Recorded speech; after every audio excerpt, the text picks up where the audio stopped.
What's going on YouTube? Today we're unboxing the new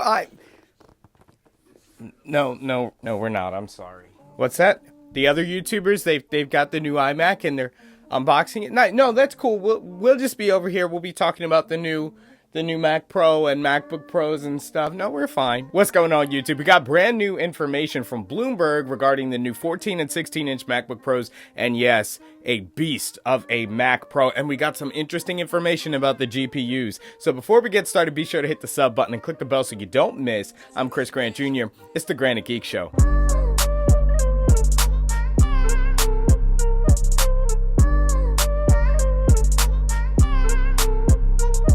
Before we get started, obviously, I'm super excited for the new 24-inch iMacs. I see the videos going up. I've watched everybody, Dave 2D, Marquez. I've watched Jonathan Morrison, all of their videos. iJustine, you name it, I've watched it this morning, binge watching it. But we also got some very interesting news in a report from Bloomberg about the 14 and 16-inch MacBook Pros and the new Mac Mini even, along with the Mac Pro. Now, starting with the stuff we already know, we're expecting it as early as this summer, the 14 and 16-inch MacBook Pro. It's going to be slimmer bezels. We'll be getting ports back, which is a weird move for Apple, including the SD card, HDMI, and possibly even more Thunderbolts than we had on the current versions. Now, according to Bloomberg, the code names for these devices are Jade C Chop and Jade C Die. So they're both 10-core models that'll feature up to 8 performance cores and 2 efficiency cores, which seems a little low on the efficiency core side. I hope it doesn't show up in like just basic tasks being a little laggy or whatever.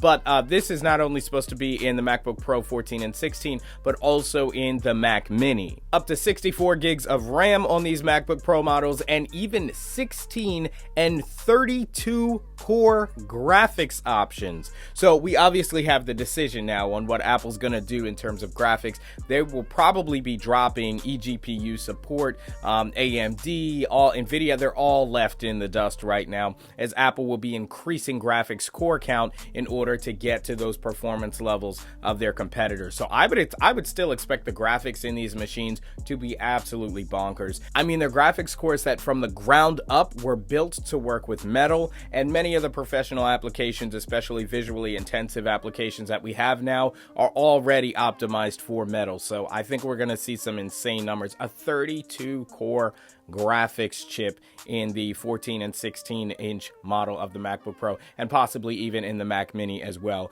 Now, what was interesting is Bloomberg actually said that the Mac Mini, while in development, might actually get canceled, while the 27-inch version of the iMac was simply delayed in favor of the 24-inch iMac. So it seemed like they had possibly prepared to announce both the iMac 24-inch and the 27 or even 30-inch or 32-inch at that spring forward event. But when development issues started to come in, probably chip shortages and stuff, they said, okay, let's focus all of our attention on the 24-inch, get that out for consumers, and we'll give the pros their things later in the year, possibly as early as WWDC 2021, which is a software event, but we've seen hardware there before. Now, additionally, regarding the Mac Mini, which I seriously hope that they don't cancel, and I hope they get a better name, because Mac Mini Pro doesn't really sound right, but it would help us make a distinction between the silver Mac Mini and the space gray Mac Mini.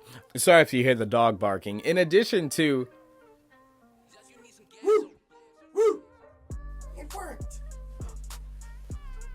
Now, additionally, regarding the Mac Mini, it's supposed to bring back those 4 Thunderbolt ports, which were fantastic for the Mini. I hope that they come up with a better naming scheme. I mean, Mac Mini Pro wouldn't necessarily roll off the tongue, but it would be better than the silver Mac Mini and the space gray Mac Mini. And also, this will have your 10 gigabit Ethernet, which the silver version does, and all the ports that we're used to having with the Mac Mini. And now to the main event, the big kahuna, the Mac Pro, which is supposed to be coming out in 2022, according to Bloomberg, and it's codenamed the Jade 2C die and the Jade 4C die, which both correlate respectively to the 20-core and 40-core versions. And this thing is going to have either 16 performance cores or 32 performance cores, and this isn't even the crazy thing.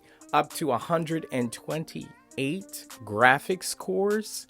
So once again, we can see Apple's decision in terms of graphics. They are going with their own silicon, and they're just increasing that core count like Rene Ritchie talks about all the time. Let me just say that again in case the microphone couldn't handle what I just said and broke. 128 graphics cores. The graphics performance, I'm just gonna say, is probably gonna be unlike anything that anyone has ever seen on the consumer, prosumer, and pro levels, certainly regarding Mac, but it will really be a more powerful machine than most professionals have ever gotten their hands on. I mean, just off the dome, ballparking math, if you take the 8-core M1 that's putting up around 7,000 in the multi-core score on Geekbench, and then you double that, that's 14,000 for the base model of the new MacBook Pro. Okay, but the high-end MacBook Pro would be coming in over 25,000 on Geekbench. And then if you're talking about a Mac Pro that's 4 times that, you're talking well over 100,000 on Geekbench. I mean, that would genuinely be insane. And you'd have to look really hard for certain pro use cases that would actually strain that system. If there are any, there may be very few use cases that I can think of that would actually strain a machine of that kind of power. But let me know what you think of all this news by leaving a comment down below. I'll be chatting it up with you guys all week. Obviously, M1 iPad is on its way, and I can't wait to make the video for that. And I'll be announcing on that day the winner for the AirTags giveaway. So you want to stay tuned. Click the sub button. It's not too late to even apply to enter to win. So go ahead and do that. Subscribe and click the bell so you don't miss, guys. Thanks so much for watching. I'm Chris Grant Jr. It's the Granite Geek Show.